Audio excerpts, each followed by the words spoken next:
Filipenses capítulo 3, a partir do verso 7. Mas o que para mim era lucro, isto considerei perda por causa de Cristo. Sim, deveras considero tudo como perda, por causa da sublimidade do conhecimento de Cristo Jesus, meu Senhor, por amor do qual perdi todas as coisas e as considero como refúgio para ganhar a Cristo e ser achado nele, não tendo justiça própria, que procede de lei, senão aquela que é mediante a fé em Cristo, a justiça que procede de Deus baseada na fé, para o conhecer e o poder da sua ressurreição e a comunhão dos seus sofrimentos, conformando-me com ele na sua morte, para de algum modo alcançar a ressurreição dentre os mortos. Não que eu tenha já recebido ou tenha já obtido a perfeição, mas prossigo para conquistar aquilo para o qual também fui conquistado por Cristo Jesus. Irmãos, quanto a mim não julgo havê-lo alcançado, mas uma coisa eu faço, esquecendo-me das coisas que para trás ficam e avançando para que estão diante de mim, prossigo para o alvo, para o prêmio da soberana vocação de Deus em Cristo Jesus. Todos, pois, que somos perfeitos, tenhamos este sentimento, e se porventura pensais de outro modo, também isso Deus vos esclarecerá. Todavia, andemos de acordo com o que já alcançamos. Amém. Nosso Deus, nós somos gratos ao Senhor pela Tua palavra nesta noite. Pedimos que ela seja o nosso guia, conforme diz a Tua própria palavra, lâmpada para os meus pés e luz para o meu caminho. Seja esta a Tua palavra nesta noite, a nos guiar e a nos nortear neste ano de 2018, conforme a Tua vontade, ó Pai. Nós pedimos isso nesta noite, em nome de Jesus. Amém. Amém. Queremos, amados, pensar com você nessa noite sobre o planejamento que dá certo. Planejamento para um feliz e abençoado, bem-sucedido ano de 2018. E nada melhor, nada mais inspirador do que a experiência do apóstolo Paulo, que ele declara aqui, na condição de preso. Paulo estava preso quando escreve a carta aos Filipenses, mas mesmo assim tinha um alvo e um objetivo na vida, porque Paulo era alguém maravilhosamente guiado por Deus. Talvez tenha sido o cristão mais dinâmico e mais bem-sucedido que pode ser encontrado em toda a Bíblia. Talvez tenha sido o apóstolo Paulo. Mas eu quero dizer, amados, que pessoas bem-sucedidas, como os campeões, por exemplo, não nascem feitos, eles se tornam. Pessoas bem-sucedidas e pessoas campeãs, pessoas abençoadas, felizes, abençoadoras, elas não nascem assim, elas se tornam assim. Este é um retrato claro, nítido, na vida do apóstolo Paulo e na vida de todos aqueles que procuram colocar em prática esses princípios apresentados aqui na palavra de Deus. Paulo não se tornou um homem de Deus ou a pessoa que foi por mero acidente. Ele não se tornou alguém subitamente brilhante de uma hora para outra. Foi todo um processo para torná-lo um brilhante porta-voz de Deus. E eu quero destacar no texto que nós lemos, pelo menos 3 coisas, 3 palavras que caracterizam muito bem, que caracterizaram a vida de Paulo e que caracterizará a vida daqueles que querem ser bem-sucedidos no ano de 2018. São palavras desafiadoras, que desafiarão a você e a mim ter uma vida mais vencedora no ano de 2018. E eu quero dizer, amado, que isso não tem nada a ver com fórmulas mágicas, do tipo, faça 10 passos para fazer isso, 7 passos para fazer aquilo, faz a simpatia tal, coloca a semente de romã na carteira, e etc., como muita gente vai criando suas formas, vire o ano de branco, vire o ano de amarelo, vire o ano de vermelho. Não tem nada a ver com essas coisas. Não foi essas coisas que motivaram e moveram o coração do apóstolo Paulo. Pelo contrário, as coisas que destacamos aqui na vida de Paulo, no texto, tem a ver com princípios princípios que exigem disciplina e organização, tanto na vida pessoal quanto nas ideias, nas emoções saradas, espiritualidade sadia. Diz respeito à disciplina com relação ao tempo, ao dinheiro, aos bens de um modo geral. E as 3 palavras destacadas no texto, que nortearam a vida e o ministério do apóstolo Paulo, que nós podemos muito bem utilizarmos dela e aplicá-las, são as seguintes: propósito, atitude e motivação. Propósito, atitude e motivação descrevem muito bem o que foi a vida e o ministério do apóstolo Paulo. A primeira coisa é propósito. Eu não sei o que você entende ou o que você pensa a respeito de propósito, mas imagina-se que propósito seja aquilo pelo qual você vai guiar a sua vida em função daquilo. É aquilo que vai nortear, direcionar a sua existência. É aquilo que vai consumir as suas energias, as suas forças. Seus pensamentos, suas emoções vão estar voltadas em função dessa coisa ou dessas coisas. E aí, olhando para o apóstolo Paulo, amado, nós percebemos o quanto estava claro, o quanto estava definido o propósito do coração do apóstolo Paulo. Quer ele estivesse remendando tendas, quer estivesse escrevendo uma carta a alguma igreja recém-fundada, quer ele estivesse pregando um sermão para uma multidão, ou discipulando alguém individualmente, o apóstolo Paulo diz que ele era dirigido por um só propósito: conhecer a Cristo na sua intimidade. E esse conhecimento, como diz o apóstolo mesmo em outra carta, deveria redundar na glória de Deus. Se o alvo da vida dele, se o propósito da vida dele era conhecer a Cristo na intimidade, isso deveria gerar glória para Deus.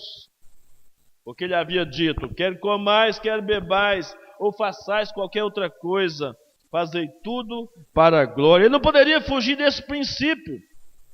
E esse princípio, esse propósito estava muito bem determinado. O texto que nós lemos aí no verso 10,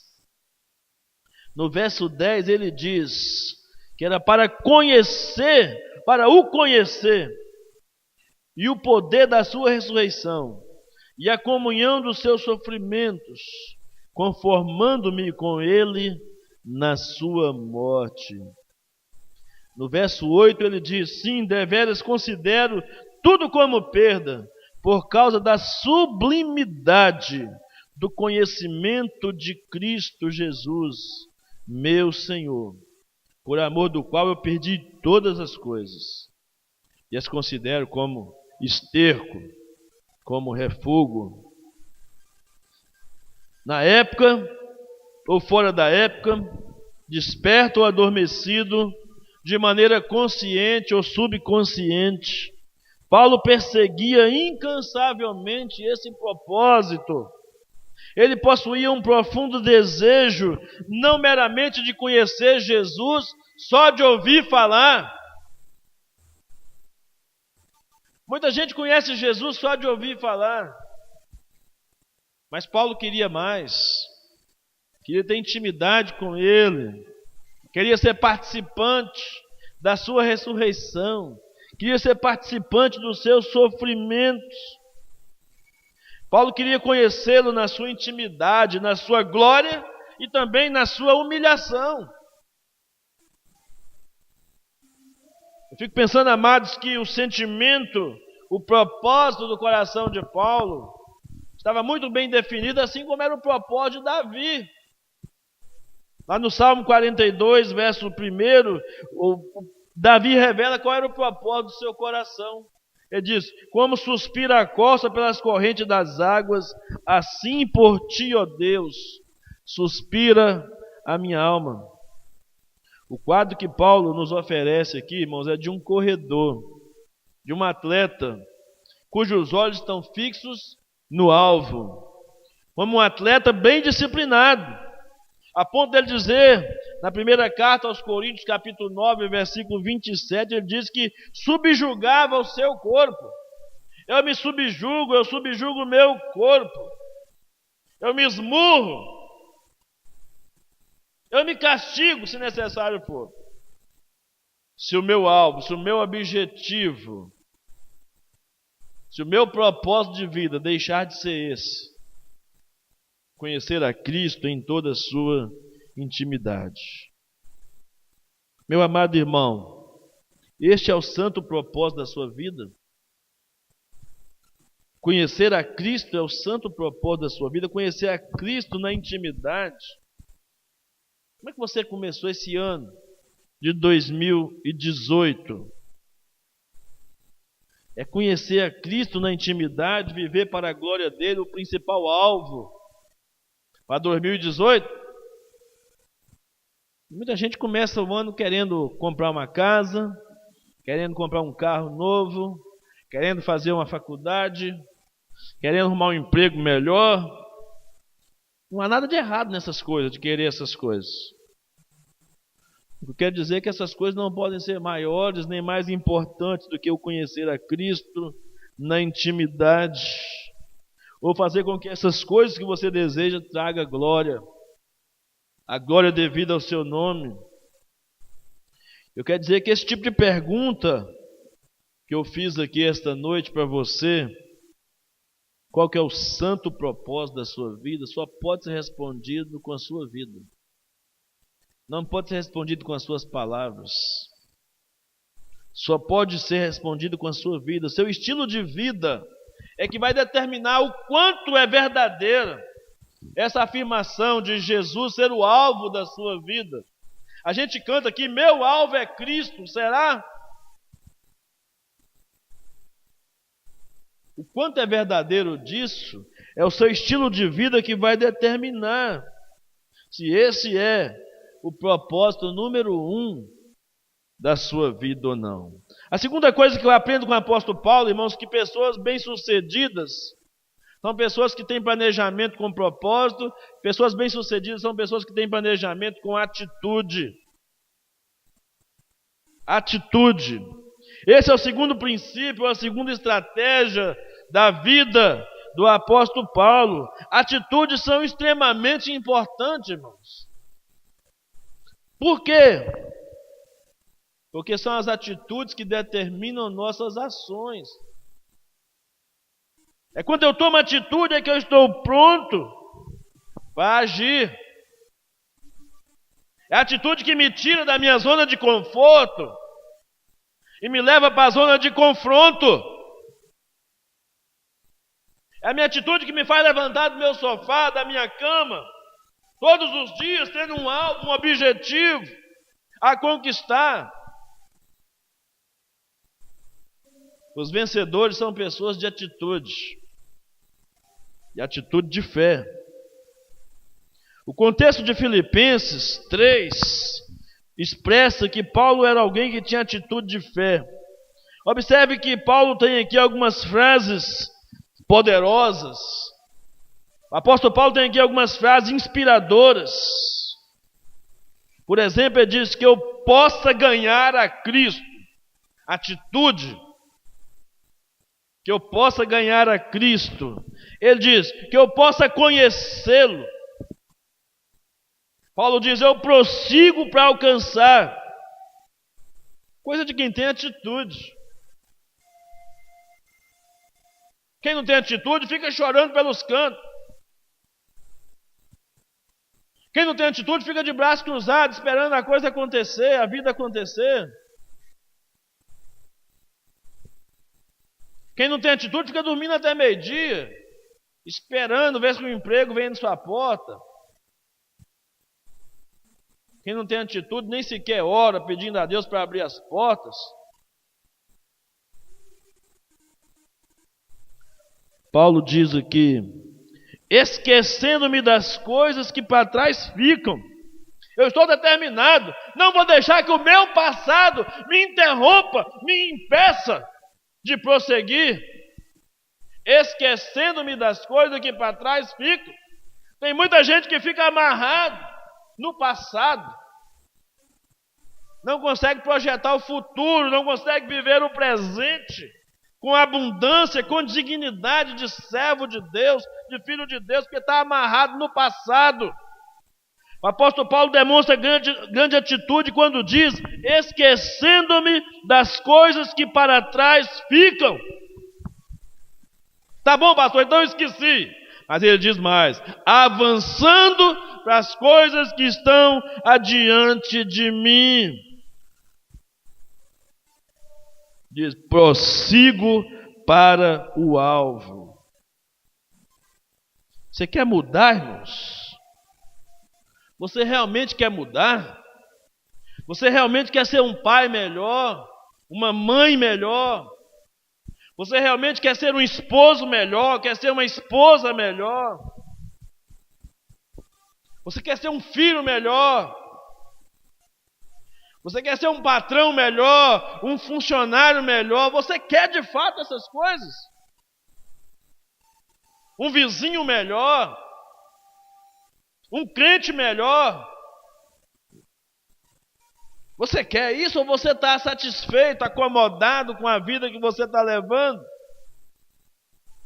Ah, pastor, eu quero ser um crente melhor. Tá bom, mas o que você está fazendo efetivamente para mudar a sua vida? Para mudar o rumo da sua vida? O que você está fazendo pela mudança? Qual tem sido a sua atitude a favor da mudança na sua vida? Porque as mudanças exigem agressividade na atitude. É o que eu percebo na vida do apóstolo Paulo no capítulo 3. Agressividade na atitude, que tem um outro nome. Agressividade na atitude tem um outro nome. Empenho. Eu vou empenhar nisso. Eu vou colocar a minha alma, meu coração, vou colocar a minha vida nisso.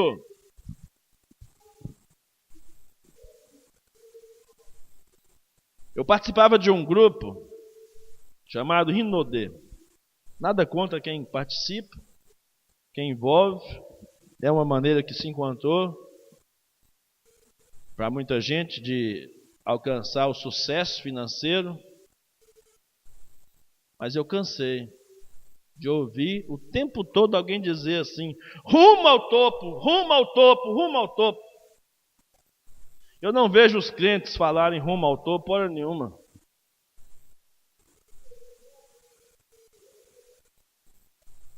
Eu fiquei frustrado. Eu não falo o tempo todo que eu estou rumo ao topo como aquelas pessoas que querem ganhar dinheiro, querem se dar bem na vida. O mesmo acontece para quem mexe com Herbalife, com Polishop, sei lá, uma série de outros negócios que tem por aí. Quer dizer que não é pecado essas coisas, não. O pecado está você colocar o coração nisso. Isso é a única razão de ser. Pelo contrário, é um modo digno de se buscar, de se ganhar a vida, etc. Não condeno ninguém que participa de Rinodê, de Herbalife, seja lá o que for, o que você achou que era o meio de você. Eu não condeno ninguém que resolveu trilhar por esse lado.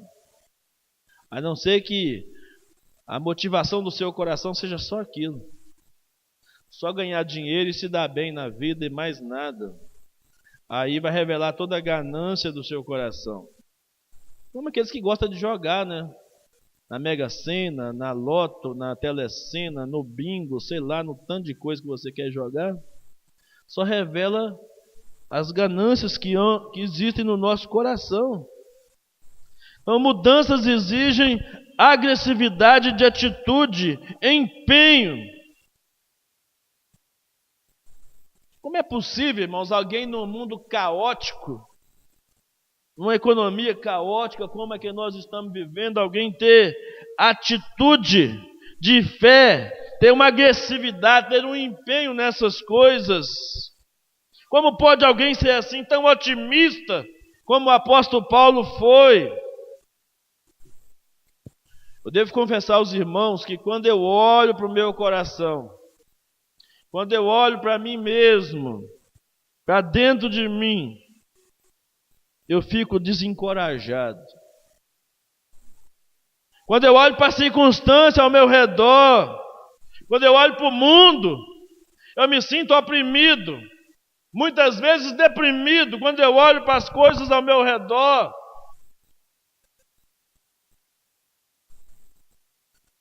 Mas também quero confessar a você nesta noite, meu amado, quando eu olho para Jesus, quando eu olho para Jesus, minha vida muda, minhas perspectivas mudam, eu encontro razão, eu encontro esperança, eu encontro otimismo, eu encontro confiança, eu encontro coragem para me empenhar, para colocar o meu coração nesse negócio. A Bíblia nos ensina que esta espécie de atitude começa com o novo nascimento, irmãos. Começa quando você se torna uma nova pessoa em Cristo. 2 Coríntios 5,17 está claro isso. Se alguém está em Cristo, é nova criatura. As coisas velhas já passaram. Tudo se fez novo. Se tudo se fez novo, são novas atitudes. Um novo comportamento. É aí que tudo começa. Depois que recebemos a Cristo, depois que olhamos para Ele em cada necessidade. Quando cremos nele, nascemos do alto. Então, quando nós enfrentamos as nossas necessidades, devemos olhar para cima, olhar para Deus, buscar em Deus. A Bíblia nos ensina em Tiago, capítulo 1, versículo 17, que toda boa dádiva, todo dom perfeito vem do alto. Em Colossenses capítulo 3, o apóstolo Paulo diz: olhai para as coisas que são do céu. Pensai nas coisas que são do céu. Em primeiro lugar, e foi Jesus quem disse em Mateus 6,33: buscai em primeiro lugar o reino de Deus e a sua justiça, e as demais coisas vos serão acrescentadas. É Jesus que te promete, irmãos. Não sou eu, pastor Erisvaldo, é Jesus que te promete acrescentar todas as coisas que Ele vos tem planejado. Essas coisas que está dizendo aí no capítulo 6 de Mateus: comida, bebida, roupa, lugar onde reclinar a sua cabeça. Ele promete suprir tudo isso na sua vida se você buscar em primeiro lugar o reino dele. Mas em compensação, se você quiser buscar as outras coisas, vai ter uma tremenda dor de cabeça. uma tremenda confusão na sua vida se você buscar as demais coisas antes de buscar o reino de Deus em primeiro lugar. Eu te prometo uma vida miserável, desgraçada, se você ousar colocar o reino de Deus em segundo lugar. Experimente para ver. Eu não sei como é que está a sua vida agora, talvez seja a razão para a sua vida estar do jeito que está, porque Deus não está ocupando o primeiro lugar na sua vida. Porque o dia que Ele ocupar o primeiro lugar, vai fazer toda a diferença. Você nunca mais será a mesma pessoa, porque é impossível alguém ter um encontro com Jesus e não ter a sua vida mudada, transformada. É impossível alguém se encontrar com Jesus e não ser transformado por Ele.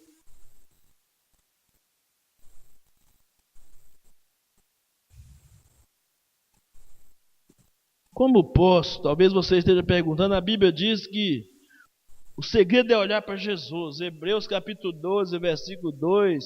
Olhando para Jesus, o autor e consumador da nossa fé. O segredo é olhar para Jesus. No mundo como o nosso, só podemos nos dar bem como filhos de Deus se nós reconhecermos qual é a nossa posição em Cristo. Já fomos justificados por Ele, já fomos santificados pela Sua palavra. Devemos viver como justificados, como santificados por Ele. Em Romanos 5,17, a Bíblia nos ensina que devemos reinar com Cristo agora. Paulo estava numa prisão em Roma, mas escreve uma carta aos Filipenses entusiasticamente dizendo: alegrai-vos no Senhor. Outra vez vos digo, alegrai-vos. Paulo está numa prisão em Roma e diz: olha, eu ainda estou seguindo para o alvo, o objetivo. Eu tenho um alvo que é a soberana vocação em Cristo. Eu estou preso, mas a palavra não está presa. Eu estou preso, mas o poder de Deus não está preso. Eu estou passando por esse problema e por essa dificuldade agora, mas Deus é soberano. Ele está no controle.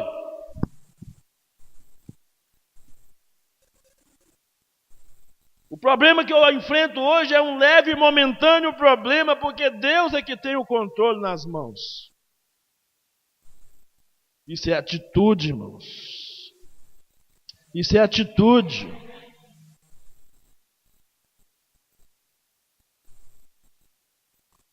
Muitos de nós conhecemos pessoas que são derrotadas em sua experiência cristã, simplesmente porque não aprenderam essa atitude com o apóstolo Paulo, de esquecer das coisas que para trás ficam. Sim, nós precisamos esquecer algumas coisas. Precisamos esquecer nosso pecado, nosso passado, confessado e abandonado. Tem gente que confessa o pecado e fica ressuscitando ele todo dia. Confessa o pecado, mas continua sendo dominado, monitorado por esse pecado. Não abandonou, não deixou. Há um versículo no Velho Testamento que diz que Deus pega os nossos pecados e lança nas profundezas do mar. Nunca mais me lembrarei deles, diz o Senhor. E você continua lembrando. Se Deus, que é Deus, não está se lembrando dele, você continua se lembrando. E toda vez que você lembra, o diabo tenta você e atormenta a sua vida. Toda vez. Meu irmão, lá no sul de Minas, eu já disse isso várias vezes aqui, nesses 11 anos aqui. Quando ele lembrava desse texto, ele dizia que Deus lança o nosso pecado no fundo do mar. Isso é simbolicamente falando. E coloca uma plaquinha lá, proibido pescar. Como a gente perdoa tão mal as pessoas, a gente perdoa mal. Aliás, a gente não perdoa as pessoas. A gente fica pensando que Deus age assim também com a gente. Tanto que a gente, toda vez que chega em Deus para confessar pecado, Deus, eu estou de novo aqui. Olha eu de novo aqui, Deus. Como assim, meu filho? Você não entendeu? Como é que é de novo? A não ser que você tenha pecado demais, ou a não ser que você não tenha se arrependido. A não ser que você tenha pecado demais, a não ser que você tenha arrependido de menos. Para você estar aqui de novo com as mesmas limitações, os mesmos pecados. Para serem apresentados diante do Senhor. Precisamos esquecer nossas falhas do passado. Esquecer as falhas que os outros cometeram no passado contra nós. Tem gente que não consegue perdoar a si mesmo. Não consegue perdoar os outros. E a grande frustração é que quando eu não consigo perdoar a mim mesmo, quando eu não consigo perdoar os outros, vou ter que carregar o peso, o fardo do outro para sempre comigo. Você vai para a praia, você leva o outro. Você vai para o campo, você leva o outro. Você vai para a escola, você leva o outro. Você vai dormir, você leva o outro. Você vem para a igreja, você traz a outra pessoa com você. O que você vai fazer, você leva a outra pessoa. Você não libertou, não liberou. O perdão só é bom para quem perdoa. O perdão só serve para quem perdoa, não serve para outra pessoa. É para quem perdoa que mostra a grandeza de ter perdoado. E para quem não consegue perdoar a si mesmo, e para quem não consegue perdoar os outros, o sacrifício de Jesus foi em vão, foi ineficaz. Não valeu de nada Jesus ter morrido na cruz por você, porque você não aceita o perdão dele. E você não aplica o perdão dele na vida de outra pessoa. Então a morte de Jesus não tem o menor significado para você. Ainda que você diga da boca para fora que tem algum valor para você, mas a sua atitude não deixa. Você fala com a boca, mas o coração não diz a verdade. Você não crê de fato no sacrifício de Cristo Jesus. Precisamos esquecer as nossas tristezas passadas e as decepções. Irmãos, tristezas e decepções nos paralisam. Tristezas e decepções nos travam, nos impedem de alcançar o alvo, o objetivo da vida bem-sucedida. Em último lugar, eu aprendo com o apóstolo Paulo nesse texto aqui a motivação. O texto sagrado diz qual é a motivação de Paulo. Ele diz: prossigo para o alvo pelo prêmio da soberana vocação de Deus em Cristo Jesus. Observe a expressão prossigo. Está no presente. Esse verbo no original grego, irmãos, é presente contínuo. Nós não temos esse verbo na língua portuguesa. Presente contínuo. A ideia do prossigo aqui, eu prossigo e continuo prosseguindo e continuarei prosseguindo até que ele volte. Eu vou continuar prosseguindo. Vida cristã não é piquenique, irmãos. Vida cristã é vida de ação.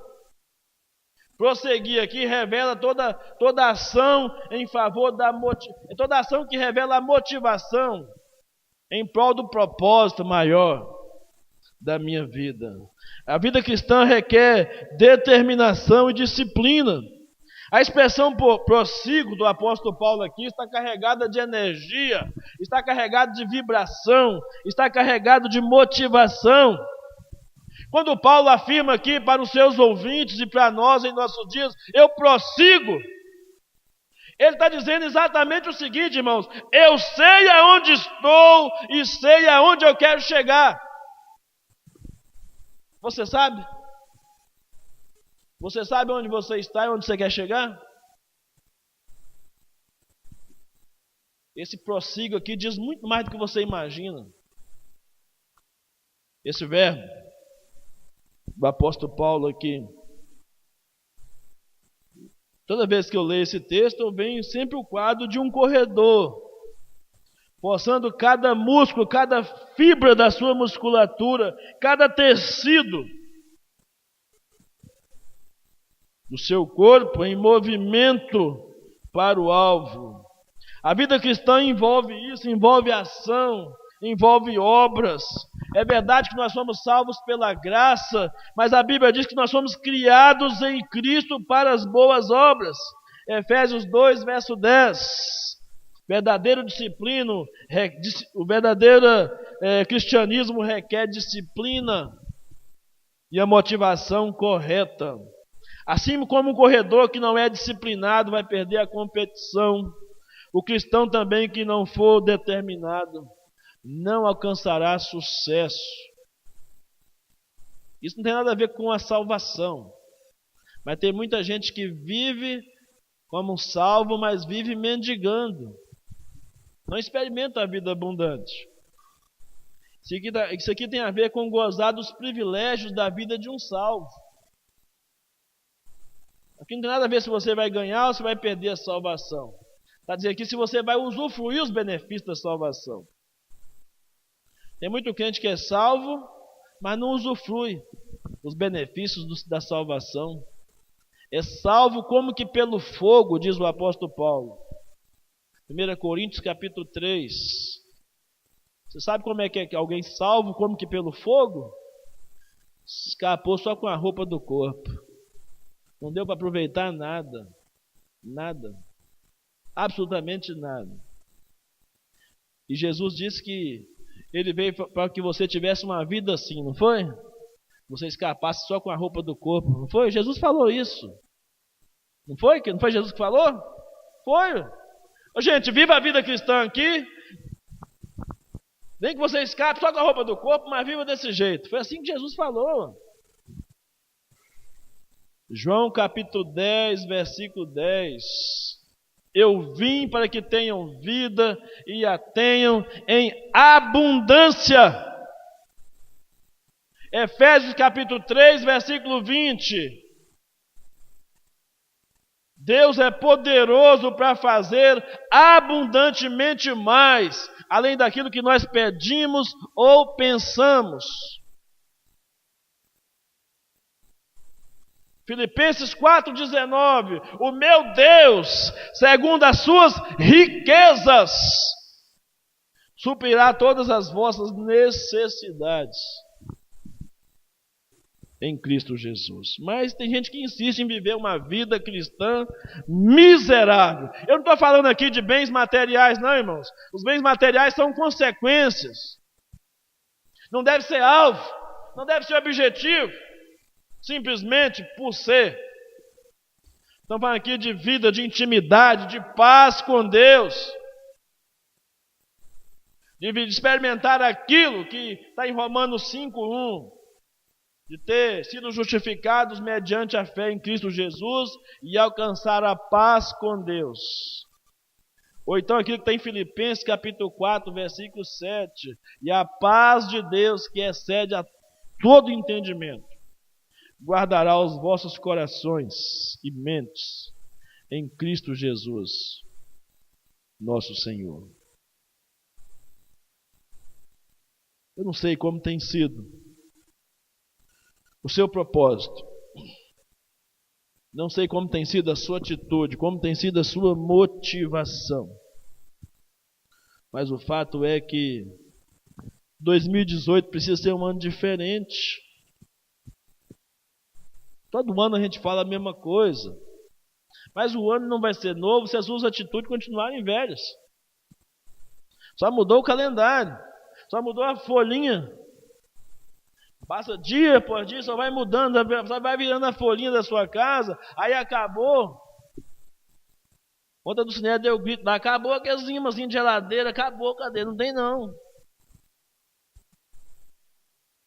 Não ganhamos ainda dos gás, né? O pessoal entrega do gás, aí é igual colocar o imãzinho de geladeira lá com o calendário, que a gente vai arrancando a folhinha, marcando as coisas, o gás e outras coisas, né?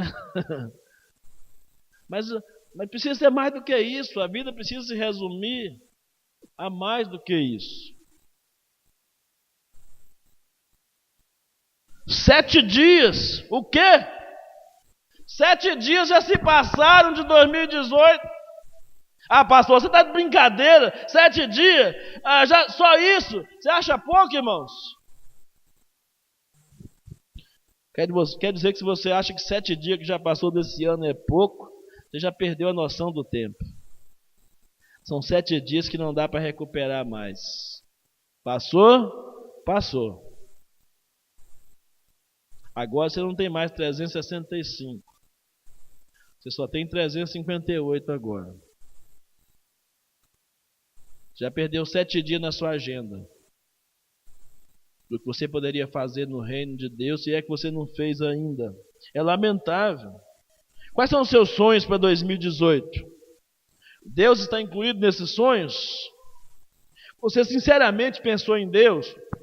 Quando você projetou aquele carro para comprar, aquele curso para fazer, aquela casa, o casamento que você projetou, você pensou em Deus mesmo? Tem certeza? Deus estava em primeiro lugar nesse sonho, nesse projeto. Você orou a Ele, perguntando se esse era o ano.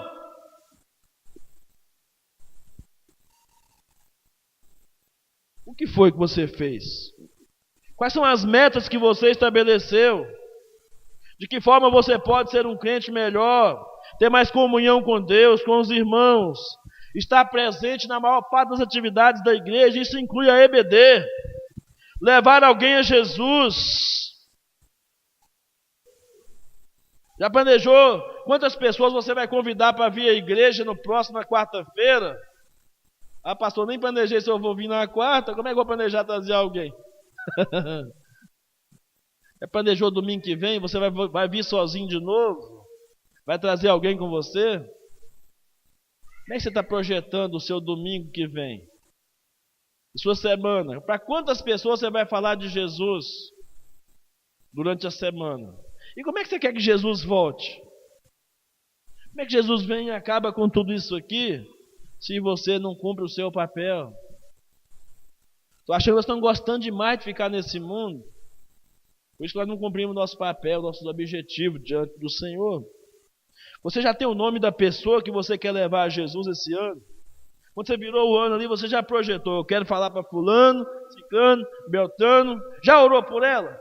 Já põe na sua cadernetinha aí o nome dessa pessoa? Para que você tenha um ano novo, feliz, abençoado, bem-sucedido. Eu quero encorajar você nessa noite, meu irmão, em nome de Jesus.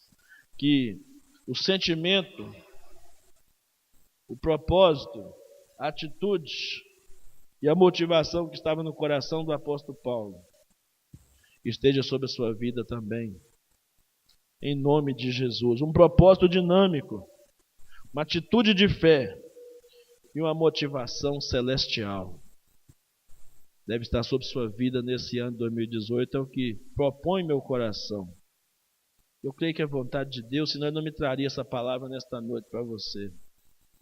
Desafiadora, para que o ano seja de fato diferente em Cristo Jesus.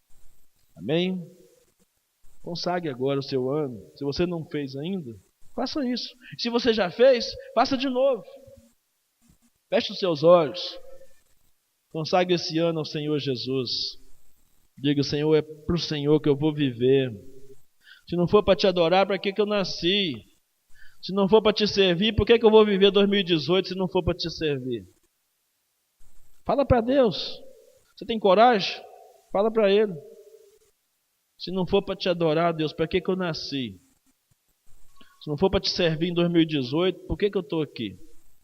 Não faz sentido nenhum viver, se não for viver para Jesus e para a glória dele. Diga para Ele nessa noite.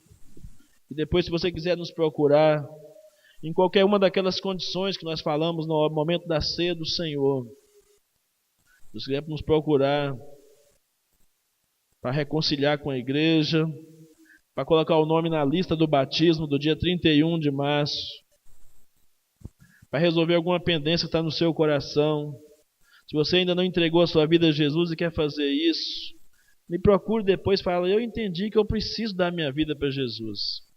Ele já deu a vida dele por mim, eu tenho que dar a minha vida a ele. Seja qual for a sua condição, me procure depois. Eu quero te ajudar. Você quer fazer parte dessa igreja? Nós pregamos a verdade. Nós não somos absolutos, porque nós não somos os únicos que pregamos a verdade. Mas nós prezamos por pregar a verdade. Eu quero que você venha fazer parte da família. Família de Deus, família Nova Vida. Baixe sua cabeça agora e olhe ao Senhor. Nosso Deus, somos gratos ao Senhor. Nesse primeiro domingo do ano que está findando. Quando se finda a primeira semana desse ano. Ó Deus, o tempo passa numa velocidade terrível. E queremos pedir ao Senhor que nos ajude a remir o tempo. Aproveitar melhor cada oportunidade que surge.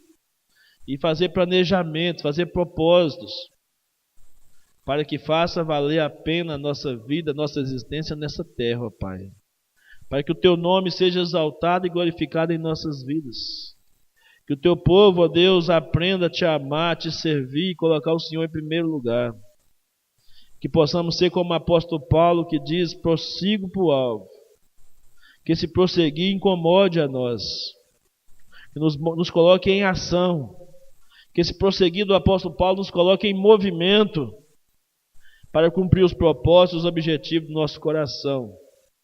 Para a glória do Teu nome, ó Pai. Dá-nos uma semana feliz, abençoada, desafiados por essa palavra, que essa palavra nos incomode durante toda a semana. E no domingo nós possamos já ver que alguma coisa mudou em nossas vidas.